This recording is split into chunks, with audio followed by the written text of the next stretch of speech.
and welcome back to Explore 95. Peter Voss and his colleagues developed a new marker type, which is the combination of both the restriction based as well as the PCR based method. This marker type was named as AFLP or Amplified Fragment Length Polymorphism. AFLP involves the digestion of genomic DNA using restriction endonucleases, followed by adapter ligation and PCR amplification. The amplified products are visualized on high-resolution polyacrylamide gels or automated sequencers. The variation in the length of fragments is analyzed, which gives us the estimate about genetic relationships among the individuals or their variations. The first and the foremost thing you need for AFLP is a very good quality of intact and pure genomic DNA, which should be free from protein and contaminants, as it will hinder in the downstream processes. So the next step is the digestion with restriction endonucleases. Usually a rare cutter such as EcoR1 and a frequent cutter such as MSE1 is used, producing sticky ends.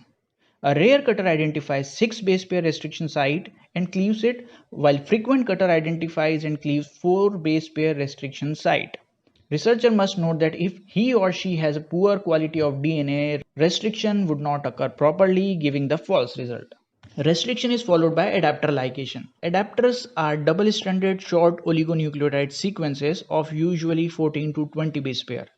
Two different adapters are used, one each for EcoR1 and another for MSE1. These adapters of known sequences serves as the target for PCR amplification in the later steps.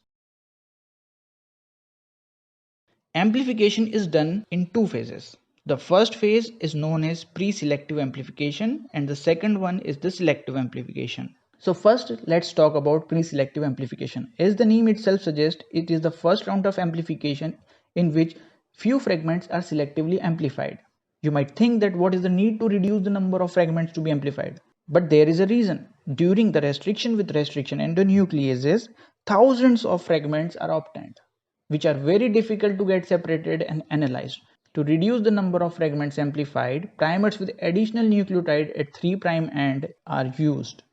A PCR reaction is set, which contains the genomic DNA, DNTPs, polymerase, EcoR1 and MEC1 primers with one additional nucleotide, and a PCR of 20 cycles is set. Using the PCR product of pre-selective amplification step, a second round of amplification is done, which is known as a selective amplification with even more stringent primers.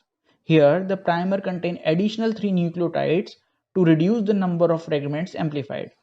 Few cycles of touchdown PCR is set to perform amplification. In touchdown PCR, the annealing temperature is lowered by certain degrees after every PCR cycle to improve the amplification efficiency. If AFLP separation and analysis is to be performed on sequencer, in that case, fluorescently labeled primers are used during selective amplification. Now comes the separation of fragments. So this may be done on a 6% polyacrylamide gel or automated sequencer containing POP gels. The bending pattern of the fragments is analyzed manually or with analytical software. Now let's talk about some of the advantages and disadvantages of AFLP marker. As restriction sites are present across the whole genome of an individual, which makes this marker to analyze multiple locus at once. The sequence information about the organism is not essential as the primers complementary to the adapter sequences are designed. In contrast to RFLP, which takes longer time for probe hybridization and more skills, AFLP is comparatively simple. As PCR amplification of fragments is done, AFLP is possible with lesser amount of genomic template.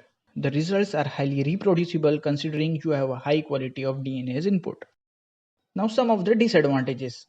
AFLP cannot be done with poor quality of DNA or degraded DNA. As AFLP are dominant in nature, they cannot detect homozygous or heterozygous individuals. One cannot ascertain which fragment belongs to which DNA locus as AFLP are multi-locus in nature. It must be remembered that none of the existing marker can be called as best marker. Every marker has its own advantages and disadvantages, and depending upon the situation, one or more marker may be used for this study. Let's briefly revise what